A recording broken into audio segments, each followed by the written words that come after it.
Hola, muy bienvenidos al Mostrador, a una nueva semana política. Semana muy política, post elecciones, siguen habiendo interpretaciones y proyecciones, y para eso, junto al editor general del Mostrador, Héctor Cosio. Hola, Héctor. Hola, Federico. Vamos a conversar con Andrés Cabrera, analista político. Andrés, muy bienvenido. Te entrego la palabra para partir en el ambiente post-electoral, es decir, las últimas ya interpretaciones de lo que fue la elección y sus proyecciones. Y ahí empezamos a tomar calor en la conversación. Hola Federico, hola Héctor, muchas gracias por la invitación, siempre es un placer conversar acerca de los procesos políticos que estamos viviendo en la actualidad y quizás lo más interesante que dejó esta elección, de esta segunda vuelta de gobernadores regionales, es precisamente la dinámica que se dio en el contexto de la región metropolitana, ¿no es cierto?, donde tuvimos esta fuerte disputa entre el representante de Unidad Constituyente y la Democracia Cristiana, Claudio Rego, y Karina Oliva, por otro lado, representante también de Apruebo Dignidad, la alianza entre el Partido Comunista y el Frente Amplio. Y esta disputa es bastante representativa, según los análisis previos, para las proyecciones del escenario político que se logra configurar. Quizás es interesante analizar a partir de esta consigna que sacó Karina Oliva en el contexto de campaña, de la idea de que el temor había cambiado de bando, precisamente una pésima idea para una segunda vuelta electoral, pero quizás tiene un elemento explicativo al momento de observar el movimiento electoral de la derecha, que votó en masa, en este caso, por Orrego, sobre todo las denominadas comunas del rechazo, donde hubo una alta participación electoral y ese es un elemento también muy importante a destacar. De hecho, si uno lee, por ejemplo, el Mercurio y esta carta que envía el lunes en la mañana, Pablo Longueira, dando cuenta de que se evitó el olivazo, quizás pensando y rememorando lo que había significado el naranjazo en las elecciones del 64, donde la derecha precisamente se desplaza hacia la candidatura de Eduardo Frei, intentando evitar esta amenaza comunista que representaba el candidato del FRAP, Salvador Allende, en esas elecciones tan emblemáticas, daba cuenta de ese escenario y de ese temor que había acumulado de la derecha, y eso es lo que explica precisamente la victoria de Claudio Rego en gran medida, más allá obviamente de las deficiencias que tuvo la puesta en marcha de Karina Oliva y quizás las deficiencias que también tuvieron en su apoyo en las distintas candidaturas presidenciales del sector, en este caso Daniel Jadwe y Gabriel Boric. Pero quizás lo más interesante es analizar...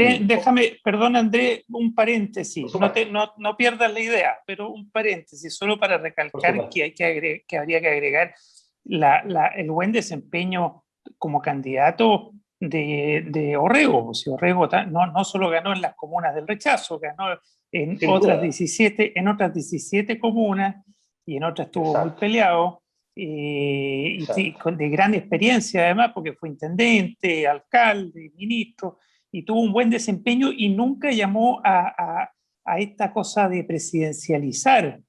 Fue la que presidencializó las elecciones fue Karen Oliva y su comando de campaña, ¿no? Porque Orrego se mantuvo como candidato a gobernador regional de la metropolitana. Te quería hacer ese hincapié de que efectivamente todo lo que tú dices, pero agreguémosle que Orrego fue un buen candidato, se veía un gallo solvente en los debates con Karen Oliva, se veía más, evidentemente. ¿Sí? Cierro el paréntesis ahí para no darle todo el crédito a la derecha en el triunfo de Orrego, porque no es así.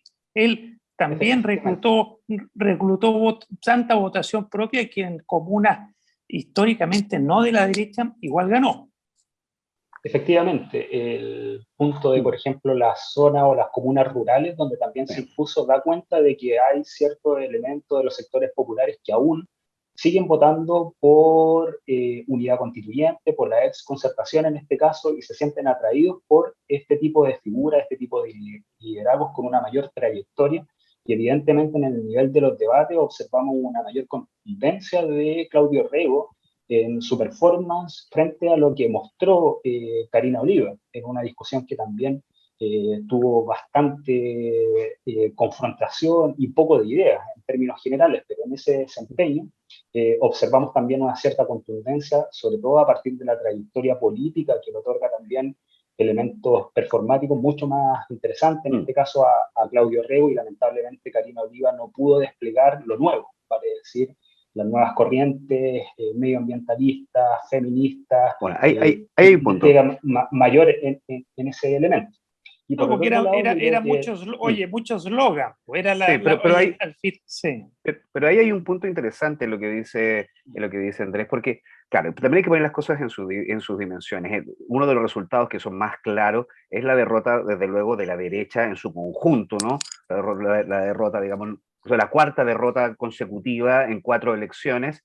Ese es el primer gran elemento que uno tiene que sacar en consideración. Ahora, tomando lo que acaba de decir Andrés respecto a estas nuevas corrientes, el otro gran derrotado de esto es precisamente la izquierda, pero no sé si tanto, digamos, porque no fue una buena candidata, porque eso es obvio, no fue una buena candidata frente a un poco a la performance, a la experiencia de Claudio Rego, quien gana, y siempre yo me gusta recalcar esto, gana no por ser de unidad constituyente ni ser de C, él gana en tanto es Claudio Rego y tiene una experiencia, o sea, él gana pese a ser demócrata cristiano. Pero lo que me parece interesante es que dentro de la perspectiva que uno puede analizar, una amplia derrota que hace la izquierda la tiene precisamente la baja participación. Publicamos hace poco una columna también de Eugenio Rivera, Urrutia, donde él ponía un acento que me parece muy interesante. Decía, uno de los elementos centrales de que busca la izquierda, digamos, y el Partido Comunista precisamente, es movilizar a las masas populares. Está dentro del ADN, es una de las principales causas, es movilizar a las masas populares. Y eso es lo que no ocurre. O sea, menos de un 20% de la votación es precisamente un fracaso de la izquierda en ese sentido. Porque otro gallo cantaría podría haber sido si es que en esas comunas, en esas 32 comunas donde gana Carolina Oliva, hubiese habido un 40%, por ejemplo, de participación o cercana a la participación que hubo en los sectores oriente, las cuentas serían otras. Entonces, creo que uno de los elementos importantes es eso. Y ahí es donde se ve la diferenciación y ahí quiero llevar un poquito también, Andrés, porque en esa mirada, en la mirada de la derrota de la izquierda, hoy día se tiene que empezar a diferenciarse, ¿no? El candidato Boric ante las primarias de la izquierda y la centroizquierda con Jauer. Porque de alguna manera la candidatura de Oliva tuvo muy poco de Boric y mucho más de Jauer, siendo ella una candidata del Frente Amplio. El imaginario electoral la ubicaba a ella más al lado de Jauer que al lado de Boric. Y ahora tienen que empezar a diferenciarse, porque Jauer no representa, por ejemplo, la intención de fortalecer el acuerdo del 15 de noviembre después del estallido social que fijó el camino institucional para una nueva constitución. Fue Boric, ¿no? El Partido Comunista tampoco, digamos,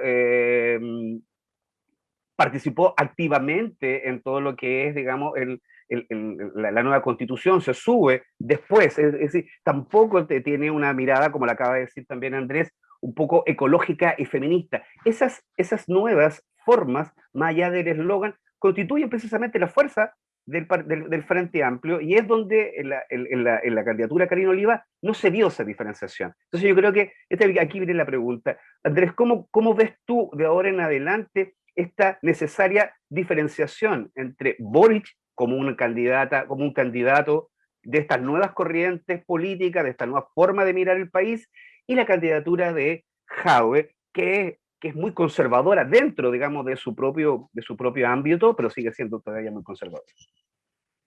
Sí, solamente agregar respecto al primer punto que plantea acerca de la participación electoral. Yo creo que es muy interesante analizar lo que sucede en esa dimensión. Por ejemplo, las comunas de mayor participación, Vitacura con un 52%, me parece que es la única comuna en la que se supera más de la mitad de la participación electoral, y ahí Orrego obtiene un 94% de eso, 52% de la votación. Los Barnechea una participación del 47% y Las Condes una participación del 43%. Y en el caso de las comunas populares, por así decirlo, donde, por ejemplo, Karina Oliva obtiene más de un 60% de la votación, Cerro Navia, por ejemplo, Maipú o incluso La Pintana, ninguna de ellas supera el 25% de la participación electoral. Por lo tanto, ahí tenemos una diferencia consistente que también explicaría esta situación y evidentemente uno de los rasgos fundamentales que debiese tener un proyecto de izquierda, tal como mencionas la columna que apareció publicada el día de hoy, es que los movimientos de izquierda necesariamente deben canalizar un proceso de participación política, es lo que observamos, por ejemplo, históricamente desde la década del 30 hasta la década del 70, donde el aumento del caudal electoral y de la participación electoral significa una relación directamente proporcional con el aumento de la capacidad electoral de los partidos de izquierda, especialmente del Partido Comunista y del Partido Socialista. Por lo tanto, eso no se ha observado en la actualidad y la participación electoral se mantiene muy baja.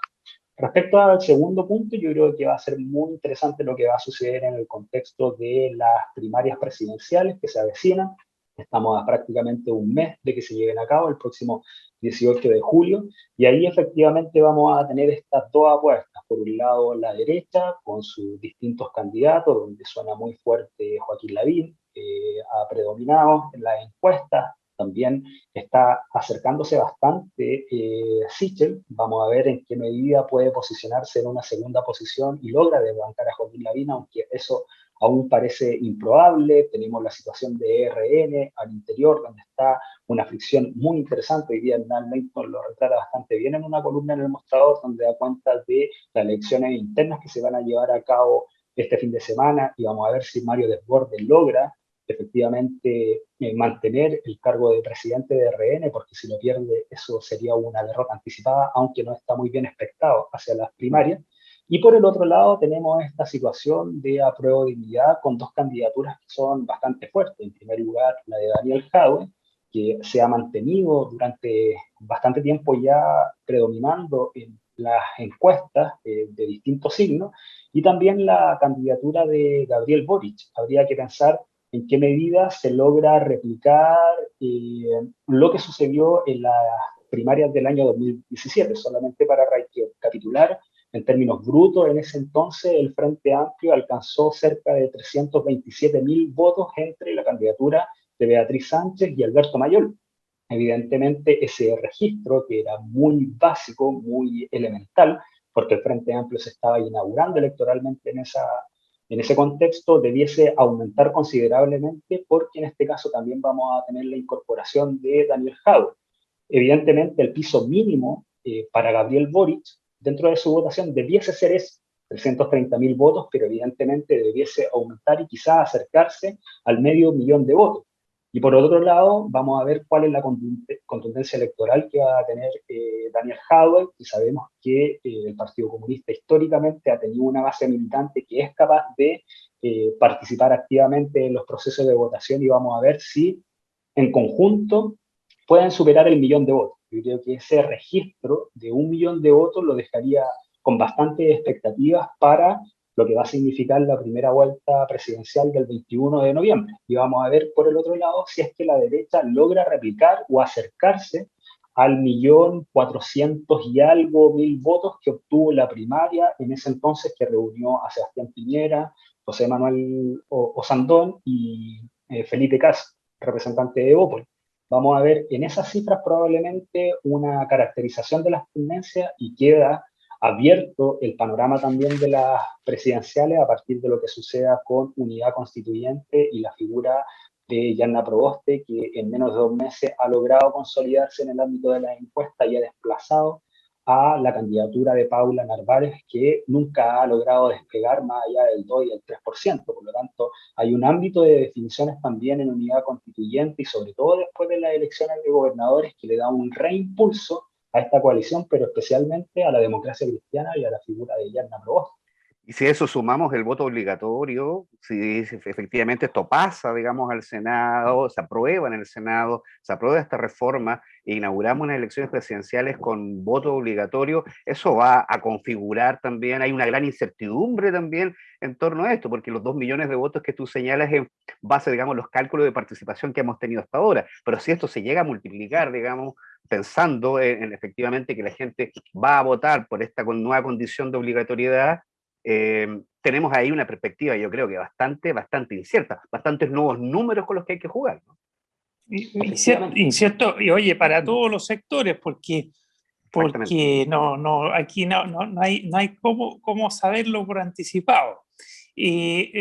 Solamente para que la gente que no está tan informada lo sepa, ya fue aprobado en la Cámara de Diputados por amplia mayoría y ahora están entrando al Senado, donde todo indica que están los votos. La única diferencia está en si lo harían aplicable para las próximas elecciones o no. Entiendo que ahí hay una cierta negociación, pero lo más probable también es que sea aplicable a la elección presidencial. Veamos qué pasa. En todo caso, es noticia en desarrollo y eso le daría una nota de incertidumbre a los resultados en general, ¿no?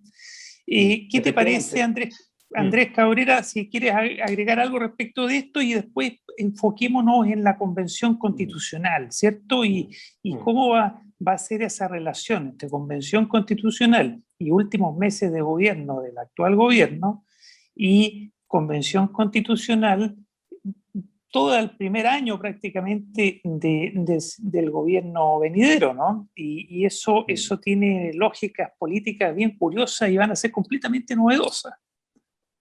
Efectivamente, solamente hay un par de datos para cerrar el punto acerca de lo que significaría la restitución del voto obligatorio, que me parece bastante interesante si es que se logra aplicar para las elecciones presidenciales.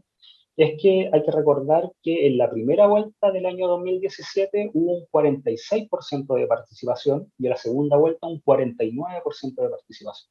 En la primera vuelta recordemos que estaban un poco infladas las expectativas en torno a Sebastián Piñera, incluso algunos manifestaban que podía ganar en esa oportunidad en primera vuelta, se dio un escenario electoral completamente distinto donde irrumpe precisamente el Frente Amplio con la candidatura de Beatriz Sánchez y también a nivel parlamentario, como tercera fuerza política, lo que ya demostraba una tendencia al resquebrajamiento del sistema de partidos, cuestión que se consolidó con el colapso total del sistema de partidos en las últimas elecciones, sobre todo para convencionales constituyentes, donde emergen también fuerzas independientes. Por lo tanto, habría que pensar en qué medida la restitución del voto obligatorio aumenta ese caudal electoral, probablemente lo podría acercar entre un 60 y un 70%, hay que ver cuáles van a ser las distintas modificaciones que se van a desarrollar en la ley misma, y eso obviamente va a otorgar mucha mayor incertidumbre al escenario político en su conjunto.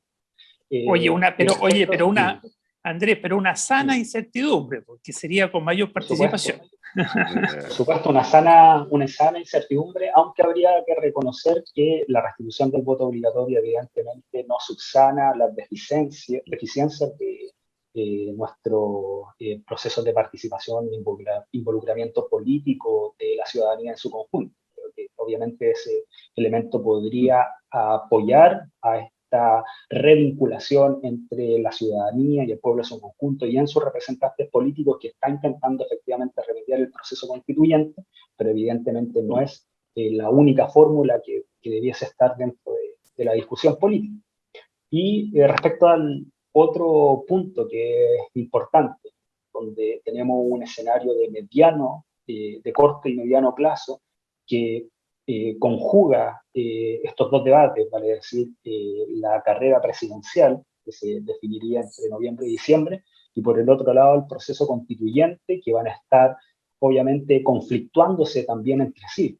Bastante inédito que ningún proceso constituyente a nivel mundial había tenido entre medio también definiciones presidenciales y parlamentarias. Por lo tanto, es también un caso inédito y ha sido obviamente contextualizado por el retraso del calendario electoral, por el contexto pandémico, etc. Pero la situación es que vamos a tener esos dos procesos en curso y por lo tanto va a ser bastante conflictivo en la medida en que se vaya desarrollando el proceso. Y dentro de esta segunda pata del proceso constituyente, el día de ayer tuvimos la ratificación del TRICEL de los 155 convencionales constituyentes ratificados. En los próximos 3 días el TRICEL va a notificar formalmente al presidente de la República, y en 3 días más el presidente de la República debiese hacer el llamado a la instauración de la Convención Constitucional. Al interior del gobierno, incluso el Congreso, establecen que debiese comenzar esta primera sesión de la Convención Constitucional en la semana del 5 de julio.